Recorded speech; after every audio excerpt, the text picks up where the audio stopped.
"Your child isn't misbehaving," and this sentence alone can change how you see your child forever. Most parents have been taught, directly or indirectly, that when a child screams, refuses, hits, throws things, or shuts down, the child is choosing bad behavior. The word misbehavior quietly carries blame. It suggests intention. It suggests defiance. It suggests that your child knows better but is choosing worse. And because of that belief, parents respond with control, punishment, lectures, consequences, or emotional withdrawal.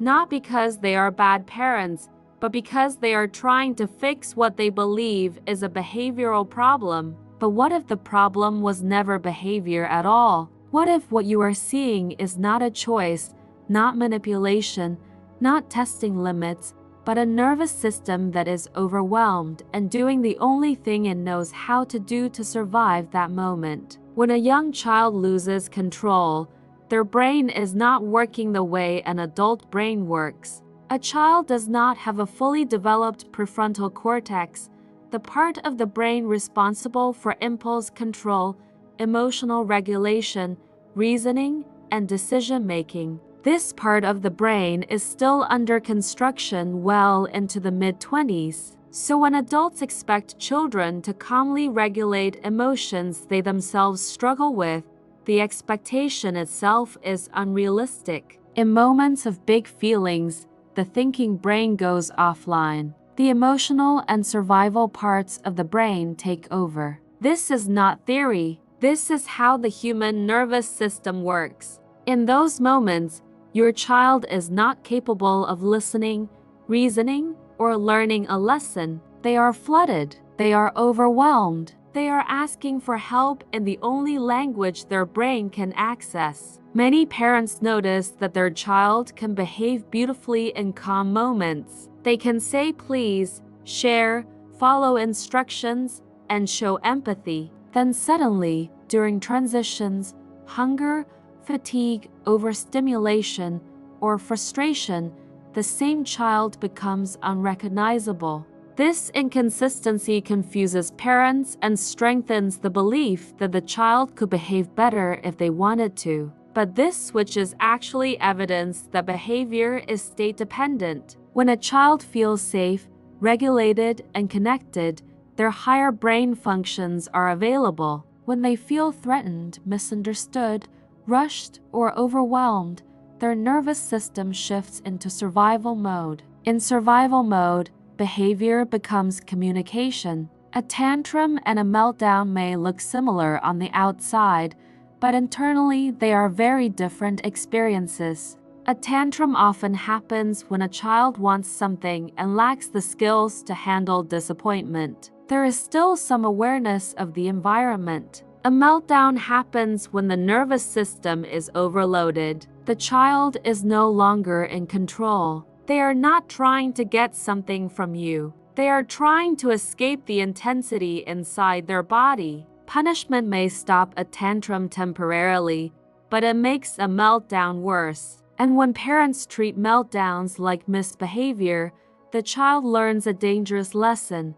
When I am overwhelmed, I am alone. The most important thing to understand is that children are born with emotions but not with the ability to regulate them. Regulation is learned through relationship. A child learns how to calm down by being calmed down. They learn safety by feeling safe with someone else. When a caregiver stays present, calm, and connected during emotional storms, the child's nervous system slowly learns that intense feelings are survivable. Over time, the child internalizes this process. This is how emotional regulation develops, not through punishment, not through fear, but through repeated experiences of being understood while dysregulated. Many parents worry that responding with empathy will spoil their child or encourage bad behavior. This fear comes from confusing understanding with permissiveness. Understanding a child's emotional state does not mean allowing harmful behavior. You can stop hitting while staying calm.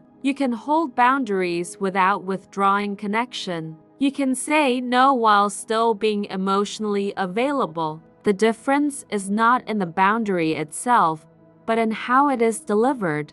A regulated adult nervous system is the most powerful tool in helping a child regulate theirs. When adults raise their voice, threaten, shame, or punish during emotional moments, the child's brain interprets this as danger. The nervous system goes even deeper into survival mode. The child may comply out of fear, but learning does not happen in fear. What is learned instead is suppression. The child learns to hide emotions, disconnect from their body, or explode later when it is safer. Over time, this creates patterns of anxiety, emotional numbness, or explosive behavior.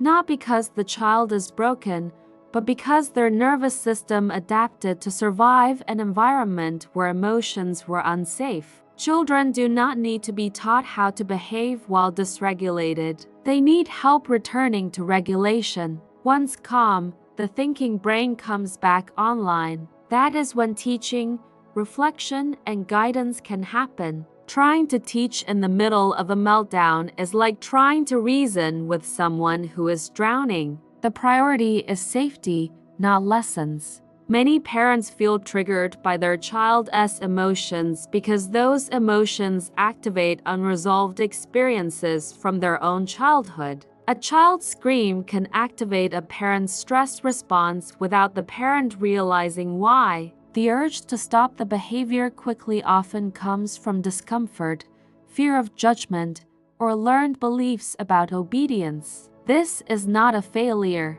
it is an invitation. When parents pause and notice their own nervous system, they gain the power to respond instead of react. Healing often flows backward through generations when parents choose regulation over reaction.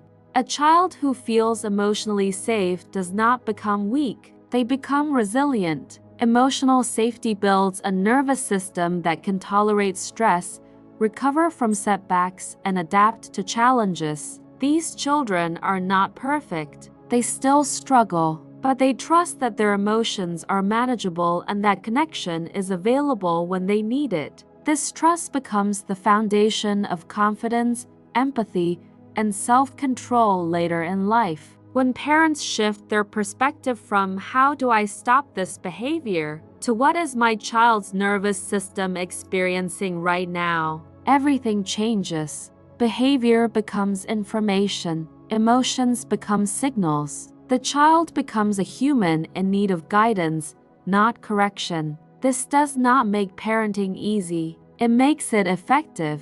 Over time, children who are supported through emotional storms develop stronger internal regulation. They begin to pause, use words, and recover more quickly, not because they were forced to behave, but because their brain learned how to process emotions safely. This is slow work. It requires patience. It requires self-regulation from adults who were never taught how to regulate themselves. But it is powerful work. Your child is not giving you a hard time. Your child is having a hard time. This reframe alone can soften moments that once felt unbearable. It does not mean you ignore limits. It means you anchor limits in connection instead of fear. It means you become the calm they borrow until they can create their own. When a child feels seen instead of judged, understood instead of corrected, supported instead of punished,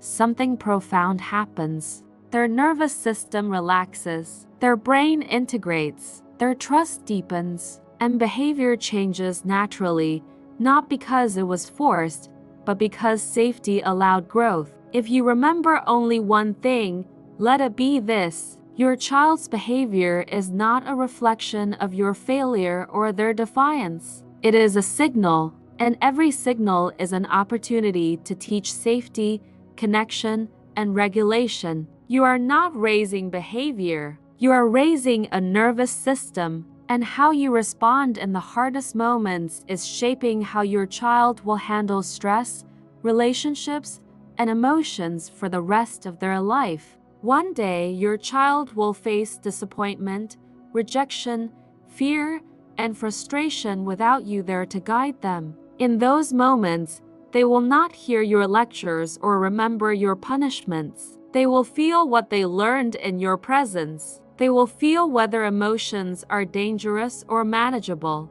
They will feel whether connection is available or withdrawn. They will feel whether they are safe inside themselves. And that is why this matters so much. Because right now, in the moments that feel messy and loud and overwhelming, you are not just managing behavior. You are wiring a brain. You are teaching a nervous system how to exist in the world. You are showing a child whether they are safe to feel, safe to struggle, and safe to be human. Your child isn't misbehaving. They are communicating. And when you learn to see what they are really showing you, you stop fighting your child and start helping them grow.